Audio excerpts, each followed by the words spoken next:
आप देख रहे हैं MDP तेज न्यूज, सबसे पहले सबसे तेज। नगर परिषद क्षेत्र अंतर्गत कॉलेज व बैंक चौक बाईपास सड़क नहर के नजदीक शुक्रवार को नशा मुक्ति केंद्र का उद्घाटन SDM SZ हसन ने किया।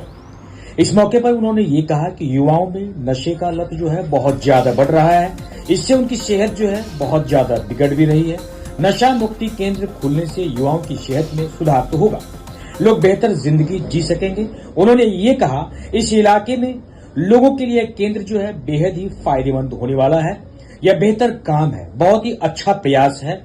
उन्होंने ये कहा कि सरकार और प्रशासन नशा को लेकर बहुत ही सख्त है।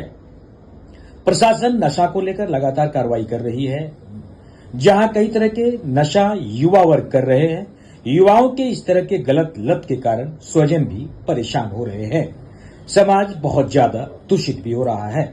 लोगों के सहयोग से नशा मुक्त समाज बनाना ये हम सबका फर्ज है। उन्होंने ये कहा कि प्रशासन कार्रवाई तो कर रही है, वहीं जरूरत है कि लोग भी इसके प्रति बहुत ही ज्यादा अवेयरनेस हो जाए, जागरूक हो जाए। उन्होंने ये कहा कि युवा पीढ़ी को नशा के साथ साथ मोबाइल की आदत भी बर्बाद कर रही है। दोनों ही चीजों से युवाओं को बचने की बहुत ज्यादा जरूरत है। केंद्र के संचालक रजनीकांत ठाकुर ने ये बताया, इस केंद्र पुनर्वास चिकित्सकीय सुविधा की व्यवस्था है। यहाँ पर केंद्र में नशे के जो एडिक्ट लोग हैं, जो आदी लोग हैं, उनको भर्ती कर लिया जाएगा और उनका ट्रीटमेंट भी किया जाएगा, जिससे नशा मुक्ति के लिए प्रेरित कर बेहतर जिंदगी जीने की सीख भी दी जाएगी। को बाहर दिखाने के लिए तो ये उदय किशुनगंज में अगर रजनीकांत जी ने एक पुनर्वास और नशा मुक्ति केंद्र खोला है तो निश्चित रूप से मधेपुरा जिला, पूर्णिया जिला, सहरसा जिला, भागलपुर जिला जो समीप के इलाके हैं, इनके इर्द गिर्द के इलाके हैं और यहाँ पे व्यवस्था ये सुनिश्चित रखे तो निश्चित रूप से इनका लाभ मिलेगा। और वैसे बच्चे जो सक्षम नहीं है जाने के लिए, उनके परिवार वो यहाँ पे डाल सकेंगे और डालने के बाद अगर यहाँ पे 2 महीना 3 महीना इनको यहाँ रख दिया जाएगा तो वो यहाँ पे उनमें निश्चित रूप से सुधार आएगा और स्वस्थ होके जाएंगे और एक माहौल भी और वातावरण भी बनेगा। ये जिम्मेवारी बड़ी है, इनकी जिम्मेवारी बड़ी इसलिए है कि जो बच्चे आएंगे और नशा का सेवन करते हैं तो उनको इलाज भी ज़रूरी है, क्योंकि तुरंत उनको छोड़ना पड़ेगा। यहाँ पे सुविधा नहीं उस तरह का है कि उनको कहीं से कुछ मिल जाएगा। तो वैसी परिस्थिति में वो डॉक्टर जो जानकार हों, वो साइकेट्रिस्ट या जो मनोवैज्ञानिक डॉक्टर हैं या MBBS डॉक्टर हैं जो नशा से संबंधित ट्रीटमेंट करते हैं, थेरेपी देते हैं, तो वो सब यहाँ पे इनके पास होना चाहिए। उसका बाकायदा आप लिस्ट रखें, मेनू बनवाएं और उसका पालन करें। जो SOP है, नशा मुक्ति केंद्र का जो SOP है उसका पालन करें। आपने अच्छा प्रयास किया है। जहाँ पे पूर्व से चल रहा है वहाँ भी आपको विजिट करना चाहिए, सिल्लीगुड़ी में, कलकत्ता में, पटना में, दिल्ली में, वहाँ पे आखिर कितना बेहतरीन व्यवस्था और सुविधा यहाँ पे दे सके जिससे कि बच्चा जल्द से जल्द ठीक हो जाए और फिर जो बाहर जाए तो बच्चा वो उस काम में लिप्त हो जाए। और साथ ही जो बच्चे के परिजन हैं जो आएंगे जाएंगे, सुरक्षा व्यवस्था होनी चाहिए, क्योंकि बच्चा बाहर से कहीं भाग न जाए। तो लगातार ऐसे लोग यहाँ पे रहें जो कि पूरा उनको देखें कि आपस में लड़ न जाए, झगड़ न जाए, भिड़ न जाए। देखिए, सबसे पहले रजनीकांत बाबू को बहुत बहुत शुभकामनाएं और बधाई कि उदय किशुनगंज अनुमंडल में नशा मुक्ति केंद्र, जहां पुनर्वास की व्यवस्था है, रहने की व्यवस्था है, ठहरने की व्यवस्था है, इलाज की व्यवस्था है, इसका शुरुआत हुआ है, शुभारंभ हुआ है। और ये बड़ा चीज़ है इस क्षेत्र के लिए। जो आज की युवा पीढ़ी है, 2 चीज़ से बड़ा परेशान है, एक तो नशा और एक मोबाइल एडिक्शन भी आप कह सकते हैं। जो आज की आयु है 12 साल से लेके आप शुरू कर दीजिए बच्चों में, और 22 साल, और ख़ास करके नशा का लत 16 साल जब हाई स्कूल में बच्चे जाते हैं तो 16 साल से लेके 22 साल के बच्चे जो विद्यार्थी हैं, जो नहीं है विद्यार्थी, ये दोनों लोग नशा का सेवन में लिप्त होते जा रहे हैं। और नशा का भी प्रक्रिया बहुत बदल गया है। टैबलेट के माध्यम से, ड्रग्स के माध्यम से, अन्य प्रकार के विभिन्न प्रकार के नशीली चीज़ का उपयोग कर रहे हैं और जिस कारण से परिजन परेशान है। हम बहुत सारे परिजन को, उनके गार्जियन को व्यक्तिगत रूप से जानते हैं कि वो इतना परेशान है कि चाहे वो नौकरी पेशे वाले लोग हों, व्यवसाय करने वाले लोग हों, ये दोनों आदमी अपनी नौकरी व्यवसाय का पूरा उसका बिजनेस ठप हो गया है अपने बच्चों को सुधारने में। क्योंकि जब नशा का सेवन लोग करते हैं, हर बच्चों के लिए भविष्य की इच्छा होती है अपने परिजन का कि हमारा बच्चा कुछ अच्छा करे, इंजीनियर बने, डॉक्टर बने, आईएएस बने, आईपीएस बने। लेकिन अब इस चीज़ से आप समझ लें कि जब बच्चे सेवन में लिप्त हो जाएंगे तो पूरा सपना चूर हो जाता है माता पिता का, और जो आयु रहती है वो आयु भी उस अवस्था में नहीं रहती है कि बच्चे को फिर दोबारा खड़ा किया जा सके।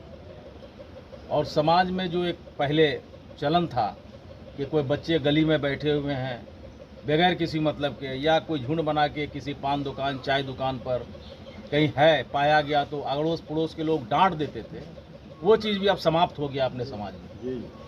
अब उनके परिजन को बुरा लग रहा है या उस बच्चे को बुरा लग रहा है, तुरंत थाने में आवेदन दे रहा है कि मेरे बच्चे को डांट दिया। स्कूल में सख्ती होती है, तुरंत लोग आवेदन दे देते हैं। तो उससे क्या हो रहा है कि आपका बच्चा अनियंत्रित हो रहा है। जो ऊर्जा है उस बच्चों का सही दिशा में प्रयोग ना होकर खेल के मैदान में होना चाहिए, किताबों में होना चाहिए, स्कूल कॉलेज में होना चाहिए। अब वो बच्चा का ऊर्जा दूसरे दिशा में जा रहा है, और जिस कारण से हमारे समाज में निश्चित रूप से धीरे धीरे ये बड़ा बृहद रूप लेते जा रहा है। और परिजन इस हिसाब से परेशान है कि भाई इसको कैसे सुधारा जाए। अब जिस तरह से लोग लिप्त हो जाते हैं नशे में, तो इसके लिए परिजन इनको सिल्लीगुड़ी ले जा रहे हैं, कलकत्ता ले जा रहे हैं, पटना ले जा रहे हैं, अन्य जगहों पे ले जा रहे हैं। अब वहाँ ले जा करके इनका इलाज कराना चाहते हैं। लेकिन आप इस चीज़ को जानिए कि कितना खर्च होता है वहाँ पे आप ले जा के रखेंगे, उनके रहने सहने की व्यवस्था है, समय समय पे साइकियाट्रिस्ट को दिखाने की व्यवस्था है, अन्य सारी व्यवस्थाएं होती रहेगी समय समय पर। अब ऐसी परिस्थिति में परिजन के लिए तो कठिनाई है। अब गरीब घर के बच्चे हैं, आर्थिक रूप से संपन्न नहीं है, तो फिर करेंगे क्या बच्चे? तो परिजन वैसी परिस्थिति में छोड़ देते हैं, वो सक्षम नहीं है अपने बच्चे को बाहर दिखाने के लिए। तो ये उदाय किशुनगंज में अगर रजनीकांत जी ने एक पुनर्वास और नशा मुक्ति केंद्र खोला है, तो निश्चित रूप से मधेपुरा जिला, पूर्णिया जिला, सहरसा जिला, भागलपुर जिला, जो समीप के इलाके हैं, इनके इर्द गिर्द के इलाके हैं, और यहाँ पे व्यवस्था ये सुनिश्चित रखे, तो निश्चित रूप से इनका लाभ मिलेगा। और वैसे बच्चे जो सक्षम नहीं है जाने के लिए, उनके परिवार, वो यहाँ पे डाल सकेंगे। और डालने के बाद अगर यहाँ पे 2 महीना 3 महीना इनको यहाँ रख दिया जाएगा, तो वो यहाँ पे उनमें निश्चित रूप से सुधार आएगा और स्वस्थ होके जाएंगे, और एक माहौल भी और वातावरण भी बनेगा। ये जिम्मेवारी बड़ी है इनकी। जिम्मेवारी बड़ी इसलिए है कि जो बच्चे आएंगे और नशा का सेवन करते हैं, तो उनको इलाज भी ज़रूरी है, क्योंकि तुरंत उनको छोड़ना पड़ेगा। यहाँ पे सुविधा नहीं उस तरह का है कि उनको कहीं से कुछ मिल जाएगा। तो वैसी परिस्थिति में वो डॉक्टर जो जानकार हों, वो साइकियाट्रिस्ट या जो मनोवैज्ञानिक डॉक्टर हैं या MBBS डॉक्टर हैं, जो नशा से संबंधित ट्रीटमेंट करते हैं, थेरेपी देते हैं, तो वो सब यहाँ पे इनके पास होना चाहिए। उसका बाकायदा आप लिस्ट रखें, मीनू बनवाएं और उसका पालन करें। जो SOP है, नशा मुक्ति केंद्र का जो SOP है, उसका पालन करें। आपने अच्छा प्रयास किया है। जहाँ पे पूर्व से चल रहा है वहाँ भी आपको विजिट करना चाहिए, सिल्लीगुड़ी में, कलकत्ता में, पटना में, दिल्ली में। वहाँ पे आखिर कितना बेहतरीन व्यवस्था और सुविधा यहाँ पे दे सके, जिससे कि बच्चा जल्द से जल्द ठीक हो जाए, और फिर जो बाहर जाए तो बच्चा वो उस काम में लिप्त हो जाए। और साथ ही जो बच्चे के परिजन हैं, जो आएंगे जाएंगे, सुरक्षा व्यवस्था होनी चाहिए, क्योंकि बच्चा बाहर से कहीं भाग न जाए। तो लगातार ऐसे लोग यहाँ पे रहें जो कि पूरा उनको देखें कि आपस में लड़ न जाए, झगड़ न जाए, भिड़ न जाए। तो ये प्रयास करें आप, हमारी शुभकामना है। अनुमंडल प्रशासन, जिला प्रशासन, बिहार सरकार नशा के विरुद्ध है और लगातार अभियान चल रहा है।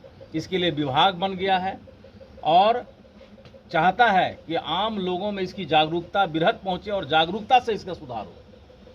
तो जागरूकता के और प्रशासनिक सहयोग जितने भी अपेक्षित होगी, आपको हम लोग करेंगे, निश्चित रूप से करेंगे। इस काम में आप आगे बढ़िए। आपको पुनः बधाई, शुभकामना। और साथ ही जो यहाँ पे मीडिया के साथी, मीडिया के बंधु हैं, इनको भी बहुत बहुत बधाई, क्योंकि मीडिया से ही जुड़े हुए हैं रजनीकांत बाबू।